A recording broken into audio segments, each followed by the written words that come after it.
In May 2021, while visiting the 2021년 5월 러셀렘 넬슨 회장님께서는 한창 내부 수리 중이던 솔트레이크 성전을 방문하셨을 때 개척자들이 얼마나 수고를 들여 건축했는지 알고 놀라셨습니다.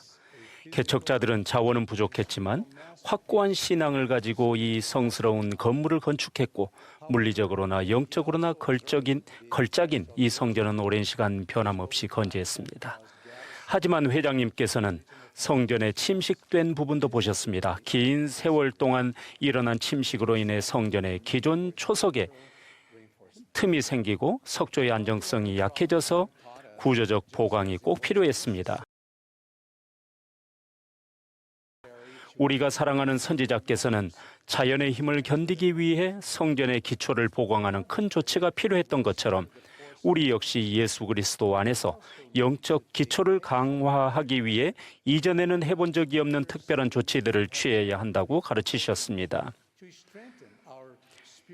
회장님께서는 영원히 기억될 메시지를 통해 우리가 개인적으로 성찰해 볼 수 있는 두 가지 심오한 질문을 남기셨습니다. 여러분의 기초는 얼마나 굳건합니까? 여러분의 간증과 복음에 대한 이해에는 어떤 보강 작업들이 필요합니까? 예수 그리스도의 복음은 우리 영혼에 영적인 침식이 일어나지 않도록 하늘로부터 영감받은 효과적인 방법을 제공하며 우리의 기초를 강력하게 보강해주고 우리의 믿음의 틈이 생기거나 간증과 복음의 신성한 진리에 대한 이해가 흔들리지 않도록 도와줍니다. 교리와 성약 12편에는 이 목적을 이루는 데 특별히 중요한 한 가지 원리가 나옵니다. 이 계시는 선지자 조셉 스미스를 통해 단순한 외적 변화가 아니라 제자로서 흔들림 없이, 즉 하늘의 기둥처럼 굳건히 서기를 진지하게 구했던 의인 조셉 나이트에게 주어진 것입니다. 주님은 이렇게 선언하셨습니다. 보라, 내가 너와 또한 이 사업을 일으켜 굳게 세우려는 소망을 가진 자 모두에게 말하노니 겸손하고 사랑이 가득하며 신앙, 소망, 그리고 자애를 지니며 자기에게 돌보도록 맡겨진 일이 어떠한 일이든지 모든 일에 절제하는 자가 아니면 아무도 이 일을 도울 수 없느니라.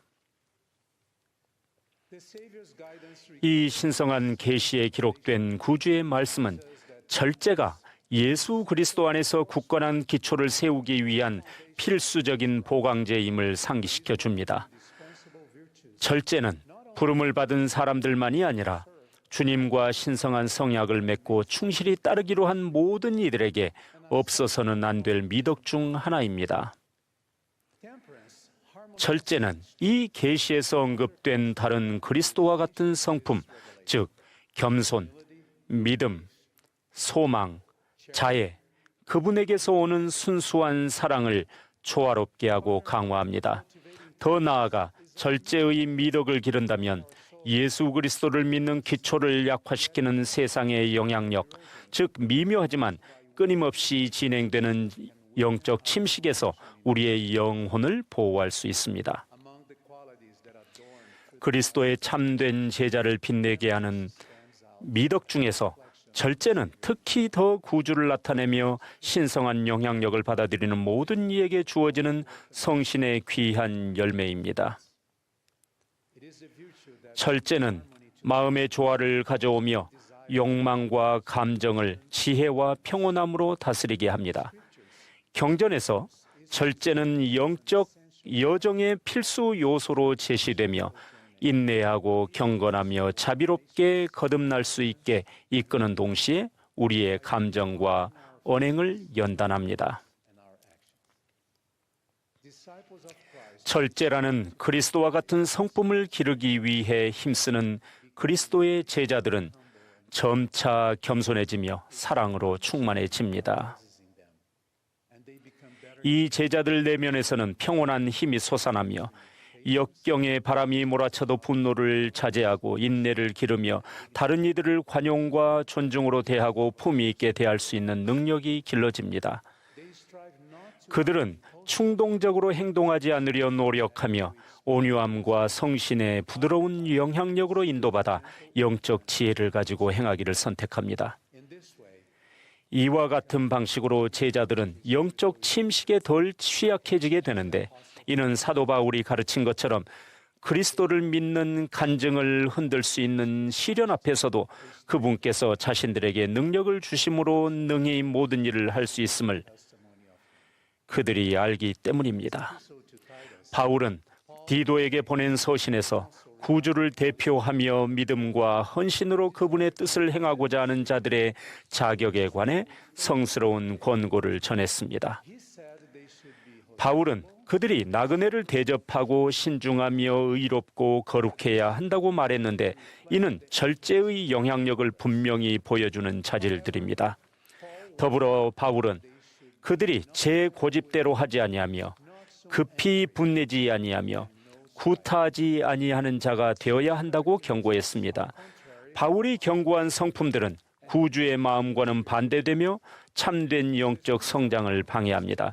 여기에서 제 고집대로 하지 아니하는 자란 거만과 교만으로 행하기를 거부하는 사람을 뜻합니다. 급히 분내지 아니하는 자란 쉽게 조급해지고 짜증내려는 본능적 충동을 피하는 사람을 가리킵니다. 구타하지 아니하는 자란 언어적, 신체적, 정서적으로 다투려 하지 않으며 공격적이며 거친 행동을 거부하는 사람을 의미합니다. 믿음과 겸손으로 행동을 변화시키려고 힘쓸 때 우리는 그분의 은혜라는 견고한 반석에 굳게 닻을 내리고 그분의 거룩한 손에 들린 순수하고 정련된 도구가 될 수 있습니다. 절제라는 미덕을 기를 필요성에 대해 성찰할 때 저는 선지자 사무엘의 어머니 한나의 말을 떠올립니다. 그녀는 놀라운 믿음을 지닌 여인이었으며 큰 시련을 겪은 후에도 주님께 감사의 노래를 드렸습니다. 그녀는 이렇게 말했습니다. 심히 교만한 말을 다시 하지 말 것이며 오만한 말을 너희의 입에서 내지 말지어다. 여호와는 지식의 하나님이시라 행동을 달아보시느니라. 그녀의 노래는 단순한 기도가 아니라 겸손, 자기 절제, 중용을 지니고 행동하도록 스스로에게 하는 권유였습니다. 진정한 영적인 힘은 충동적인 반응이나 교만한 말에서가 아니라 주님의 지혜에 맞춰진 절제되고 사려 깊은 태도에서 나온다는 것을 한나는 일깨워 줍니다. 세상은 흔히 공격성, 오만함, 조급함, 과도함에서 비롯된 행동을 높이 평가하며 때론 이를 일상의 압력 때문이라거나 인정과 인기를 얻기에 필요한 성품이라며 정당화하곤 합니다. 우리가 절제의 미덕을 뒤로하고 말과 행동에서 성신의 온화하고 절제하는 영향력을 무시할 때 우리는 쉽게 원수의 덫에 빠지게 되며 이는 사회와 가정, 심지어 교회 내 관계에서까지 크게 후회할 말이나 행동을 하게 됩니다.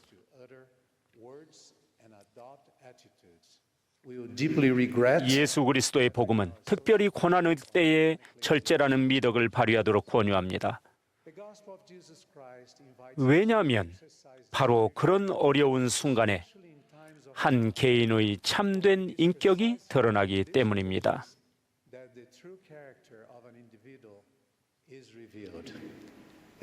마틴 루터 킹이 말했듯이 한 사람에 대한 궁극적인 평가는 그 사람이 편안하고 안락한 순간에 어디에 서 있는가가 아니라 도전과 논란의 순간에 어디에 서 있는가를 통해 이루어집니다.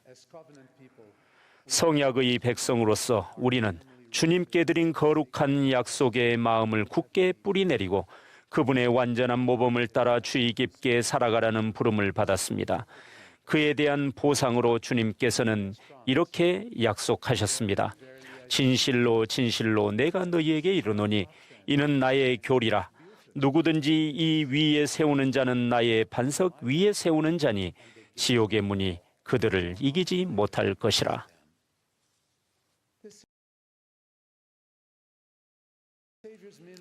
구주의 지상 성역은 그분의 성품 모든 면에서 절제의 미덕으로 특징 지어졌습니다. 그분은 완전한 모범을 보이시며 고난 중에 인내하고 욕하는 자를 대하여 욕하지 말라라고 가르치셨습니다. 또한 다툼과 분쟁으로 인해 분노에 굴복하지 말아야 함을 가르치시며 너희는 반드시 회개하고 어린아이와 같이 되라고 선언하셨습니다. 그분은 또한 온 마음을 다해 당신에게 나아오고자 하는 모든 이들은 자신이 분노하는 대상이나 자신에게 분노를 표하는 이들과 화해해야 한다고 가르치셨습니다. 그분은 절제된 태도와 연민의 마음으로 우리에게 확신을 주십니다. 그 확신은 바로 우리가 가혹함, 불친절함, 무례함 또는 무시를 당하는 순간에도 그분의 친절과 화평의 성약이 우리에게서 떠나지 않을 것이며 우리의 삶에서 옮겨지지 않으리라는 것입니다. 몇 년 전 저희 부부는 멕시코 시티에서 충실한 교회 회원들을 만나는 신성한 특권을 가졌습니다. 그들 중 많은 이들이 직접 경험하거나 사랑하는 사람이 겪은 납치, 살인, 그리고 그 밖의 가슴 아픈 비극들을 포함해 형언할 수 없는 시련을 견뎌내고 있었습니다. 하지만 우리는 그 성도들의 얼굴에서 분노나 원망 혹은 복수의 마음을 보지 못했습니다. 그 대신 저희는 고요한 겸손을 보았습니다.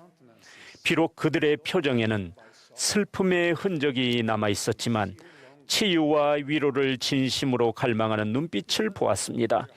이 성도들은 마음이 찢어지게 아픈데도 예수 그리스도를 믿는 신앙으로 나아가기를 선택했으며 자신들의 시련으로 인해 신앙의 틈이 생기거나 복음에 대한 간증이 흔들리게 하지 않았습니다. 그 신성한 모임을 마무리하며 저희는 회원들 한 사람 한 사람과 인사를 나누었습니다. 그들과 나누었던 모든 악수와 포옹은 주님의 도움을 통해 인생의 좌절과 고난에 절제의 미덕으로 대응하는 것을 선택할 수 있음을 보여주는 무언의 간증이 되었습니다. 회원들의 고요하며 겸손한 모범은 모든 일에 절제하는 마음을 가지고 구주의 길을 걸어가라는 상냥한 권유였습니다. 저희는 마치 천사들 곁에 있는 듯한 느낌을 받았습니다. 가장 위대한 분이신 예수 그리스도께서는 우리를 위해 모든 땀구멍에서 피가 흘러나올 때까지 고통을 당하셨으나 그러한 고난 중에도 그분의 마음은 결코 분노로 사로잡히지 않으셨고 그분의 입에서는 공격적이거나 모욕적이거나 불경한 말씀이 흘러나오지 않았습니다. 완전한 절제 그리고 비교할 수 없는 온유함으로 그분은 자신보다는 하나님의 모든 자녀, 즉 과거와 현재 그리고 미래의 자녀들을 생각하셨습니다. 사도 베드로는 욕을 당하시되 맞대어 욕하지 아니하시고 고난을 당하시되 위협하지 아니하시고 오직 공의로 심판하시는 이에게 부탁하셨느니라라고 선언하며 그리스도의 숭고한 성품을 간증했습니다. 구주께서는 가장 큰 고통의 순간에도 완전하고 신성한 절제를 보여주셨습니다. 그분은 이렇게 선언하셨습니다. 그러할지라도 아버지께 영광이 있을지어다. 나는 마셨고 사람의 자녀들을 위한 나의 준비를 마쳤느니라. 사랑하는 형제자매 여러분, 저는 여러분 모두에게 간절히 권유합니다. 우리 사랑하는 러셀 렘 넬슨 회장님의 예언적인 요청에 우리가 거룩하게 응하며 마음과 생각을 그리스도와 같은 절제의 미덕으로 장식하길 바랍니다. 우리가 신앙과 부지런함으로 절제하는 마음을 행동과 말에 엮어나갈 때 우리의 삶은 구주이신 그분의 확실한 기초 위에 더욱 굳건하게 강화되고 닻을 내리게 될 것임을 간증드립니다. 저는 다음 사실을 엄숙히 간증드립니다. 끊임없이 절제를 추구할 때 우리 영혼은 정결하게 되며 우리 마음은 구주 앞에 거룩하게 될 것입니다. 또한 우리는 그분께 더 가까이 나아갈 수 있고 희망과 평강 속에서 장차 있을 재림의 영광스러운 날에 그분을 만날 준비를 더 잘 할 수 있을 것입니다. 이 신성한 말씀을 우리 구주 예수 그리스도의 이름으로 전합니다. 아멘.